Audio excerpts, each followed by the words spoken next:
महादेव की कृपा और करुणा जिस पर होगी, ध्यान से सुनना,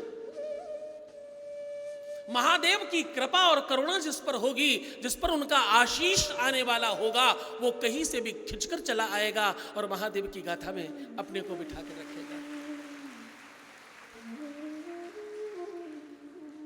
मेरा ये विश्वास, मेरा ये भरोसा कायम रहा।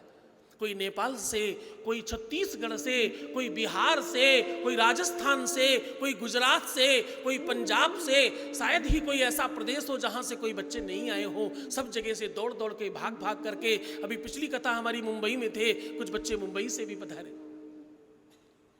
हमारी इससे पहले कथा ग्वालियर में थी, कुछ बच्चे ग्वालियर से पधारे। ऐसा कोई प्रदेश होगा जहां से कुछ बच्चे नहीं आए होंगे। तो मुझे लगा शिव महापुराण का सबसे पहला श्लोक, सबसे पहली बात, शिव महापुराण श्रद्धा और विश्वास पर आधारित है। पूरी की पूरी कथा में केवल श्रद्धा और विश्वास पर बात की गई है और कुछ बात ही नहीं की गई। बोले भवानी शंकरो वंदे श्रद्धा विश्वास रूपिणो। श्रद्धा और विश्वास का प्रतिरूप है।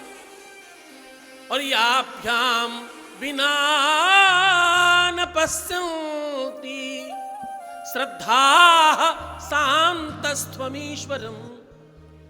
बोले श्रद्धा और विश्वास माता पार्वती और भगवान शंभु हैं। और ऐसा वो कौन सा शुभ काम जिसमें अवरोध नहीं आए। मैं एक बात कहूं आपको, जिस भी शुभ काम में अवरोध नहीं आए, तुम समझ जाना कि अभी उस शुभता में कोई कमी रह गई है, अन्यथा अवरोध तो आने ही है।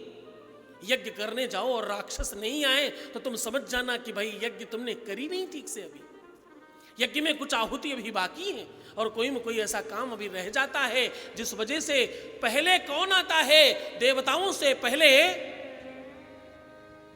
राक्षस आते हैं, पहले समस्या आती है, पहले संकट आता है।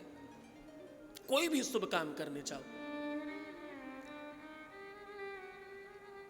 तुमने सबने साइकिल चलाई होगी ना, साइकिल चलाओ तो देखना कि साइकिल ऊपर की ओर जब आप जा रहे होते हो लेकर, तो आपको मेहनत थोड़ी ज्यादा करनी पड़ती है, ताकत थोड़ी ज्यादा लगानी पड़ती है। और जैसे जैसे ऊपर जाओगे वैसे वैसे मेहनत और ज्यादा लगानी पड़ेगी। लेकिन उसका मैसेज है कि तुम ऊपर जा रहे हो। वो जो परिश्रम ज्यादा करना पड़ रहा है, वो जो तुम्हें बल ज्यादा लगाना पड़ रहा है, उसका मतलब है कि तुम ऊपर जा रहे हो। और जब तुम्हें मेहनत नहीं करनी पड़े और तुम्हारी साइकिल अपने आप चल रही हो, तो तुम समझना तुम्हारी साइकिल नीचे ढनक रही है और तुम धीरे धीरे नीचे जा रहे हो। हर शुभ काम में, हर अच्छे काम में, चाहे वो तुम्हारी उन्नति ही क्यों ना हो, उसमें थोड़ा संकट आता है और तुम्हें बल लगाकर ऊपर चलना पड़ता है। शिव महापुराण के प्रारंभ में ही ये बात कही गई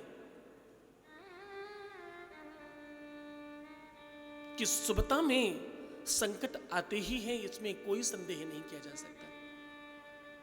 और मैं एक बात कहूं, कथा का नाम सुनकर के या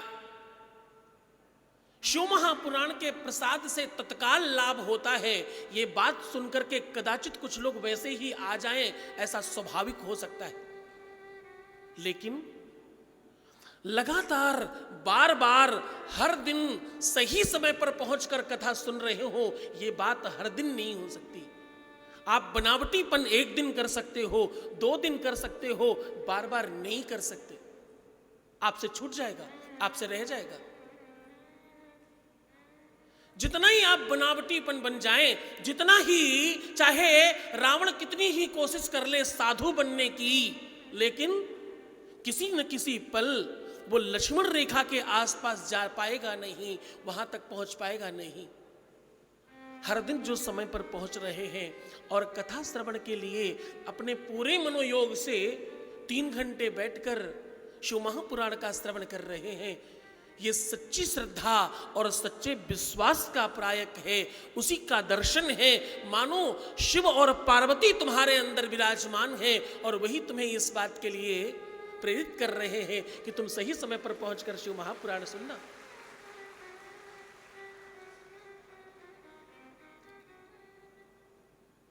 तुमने महात्म्य में सुना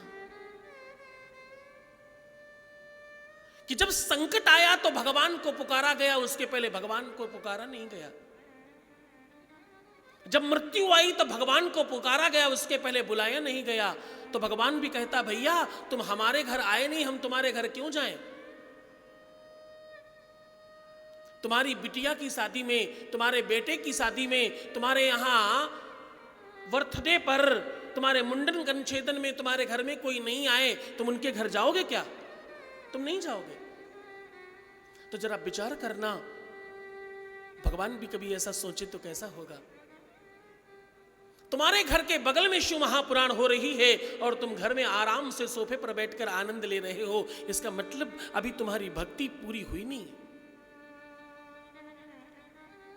मैं कहूंगा जो लोग कहते हैं कि धर्म कम हो रहा है, मैं कहूंगा कि इस कथा पांडाल में आकर देखो, सारे के सारे लोग अपना अपना पद, अपनी प्रतिष्ठा और अपनी पूरी की पूरी व्यवस्थाओं को त्याग कर जमीन में बैठकर आनंद से कथा सुन रहे हैं,